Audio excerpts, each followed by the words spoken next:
ఇవాళ మీరు దేశవ్యాప్తంగా ఉన్న పరిస్థితి చూసుకుంటే భారతీయ జనతా పార్టీ ఆపరేషన్ కగార్ పేరుతోని మరి చేస్తున్నటువంటి దుశ్చర్యలను మనం చూస్తా ఉన్నాం.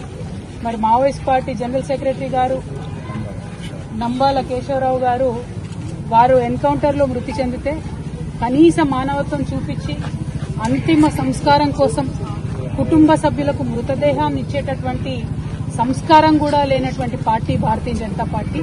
ఈ వైఖరిని మేము చాలా తీవ్రంగా ఖండిస్తున్నాం. ఆపరేషన్ కగార్ ఆపాలని పదే పదే కోరినా కూడా స్పందించకుండా మారణకాండ విధ్వంసకాండ కొనసాగించడం ఇంకొక వైపు అయితే, కనీసం మానవత్వంతో చనిపోయినటువంటి శవాలను కూడా మావోయిస్ట్ పార్టీ సభ్యులు వారి కుటుంబాలకు ఇవ్వకపోవడం అన్నది నిజంగా దారుణం. ఇది కుటుంబాలన్నీ కూడా బాధపడేటటువంటి సందర్భం. ఈ వైఖరిని మేము తీవ్రంగా ఖండిస్తున్నాం.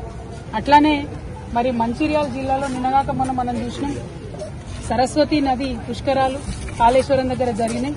ఇదే మంచిర్యాలకు ఎంపీగా ఉన్నటువంటి వంశీ గారు కాంగ్రెస్ పార్టీ యొక్క దళిత వ్యతిరేక వైఖరిని ఎండగడుతూ మరి వారు చెప్పడం జరిగింది, మమ్మల్ని ఇన్వైట్ చేయలేదు సరస్వతి పుష్కరాలకు. నేను బాధపడ్డా.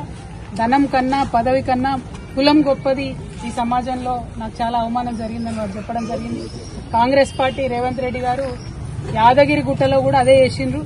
రేవంత్ రెడ్డి గారి కుటుంబ సభ్యులంతా కూడా పైన ఆసనాలలో కూర్చొని దళితుడైనటువంటి డిప్యూటీ సీఎం బట్టి విక్రమార్క గారిని కింది ఆసనాల్లో కూర్చోబెట్టి అవమానించినటువంటి దారుణమైన సంస్కృతి రేవంత్ రెడ్డి గారిది, కాంగ్రెస్ పార్టీ.